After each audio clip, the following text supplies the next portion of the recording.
Hey there, it's Carrie Rhoades here. Welcome back to the ScrapbookPal YouTube channel. Today we're going to be making some quick cards.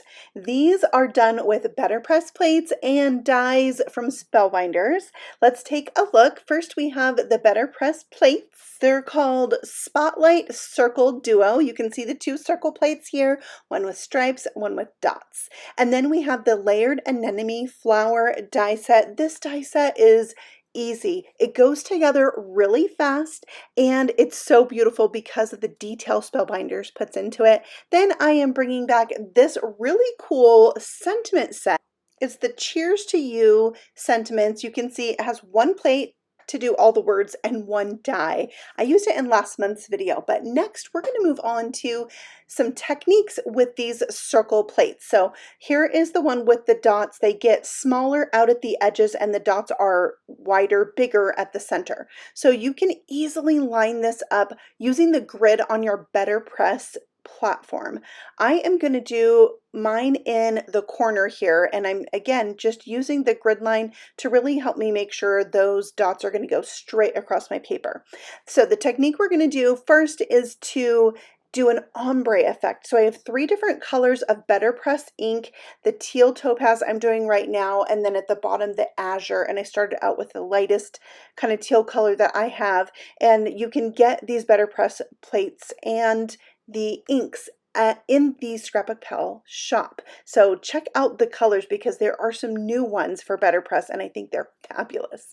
Okay, so now what we're going to do, technique number 2, we're going to rotate the platform and do the Betterpress again in the opposite corner. So we're going to put 2 circles on one paper, and it's really easy to do with this system because of the magnetic platform, and the paper is taped down to that platen and you can just easily run it again. So it makes it really quick and really easy. So speaking of quick and easy, here is that Layered Anemone flower set. There are 2 pieces that you put together for the largest flower and 2 that you put together for the smaller flower. You just overlap them. It's very forgiving how you want to arrange those little petals, so it goes pretty quick. And then you do the same thing for the second smaller flower. Then we have the leaves and stems. So there's 2 leaves and 2 stems.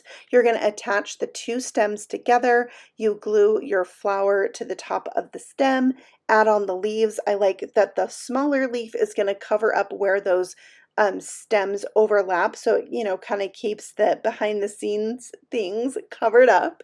And then the flowers, like I said, right onto the stem, so really easy to do. And the center of the flowers is also 2 pieces, so you're going to put down the solid piece first and then the smaller overlapping piece. There's even an embossed line into this flower center so you know where to put that detail piece. And so I'm doing yellow and white. I don't even know if these are like appropriate colors for this particular flower, but I loved it, so that's what I went with. But if you're somebody that really likes realism and doing things as they are in nature, then you just pick the colors that you like best. Okay, let's check out this 3-in-1 punch now, new from Spellbinders. You can do 3 different size tags with this one punch, so you just need to cut your paper to different widths. 2.5 inches is the one I'm doing here. Then we can do 2 inches and get a different tag. The tag at the top is different. It's a little bit smaller, so it's taking off that extra decorative edge that the larger one would do. And then we have a 1.5 inch. So you get 3 different tags. You can decide the length that you want for your project. It's really quite cool. So I am using that to add my sentiments from the Cheers to You set. I already had these better pressed and die cut out from last month's video that I did here on ScrapbookPal. So I am using those up, and I just laid my tag on my paper, taped it in place, and trimmed off the excess to determine how long I wanted this to be. I'm going to pop this up with some foam squares and add a little bit of twine to because it's a tag, it has to have twine. So I'm just going to use some white twine. This has a little bit of gold in it. I've had it in my stash forever because twine comes on really big rolls sometimes. All right, so I trimmed down the edges or the ends of my twine there, and then we'll just pop this up right on to the card card, and I can easily line it up because the dots in my little circle there are lined up perfectly. I have some gold gems from Spellbinders as well. I'm going to add those just around the card for a little bit extra something. These cards, like I said, they're quick, they're easy, they're not overly complicated, so I really like to add one little thing that is like the flair to the card. So of course, gold rhinestones are definitely that.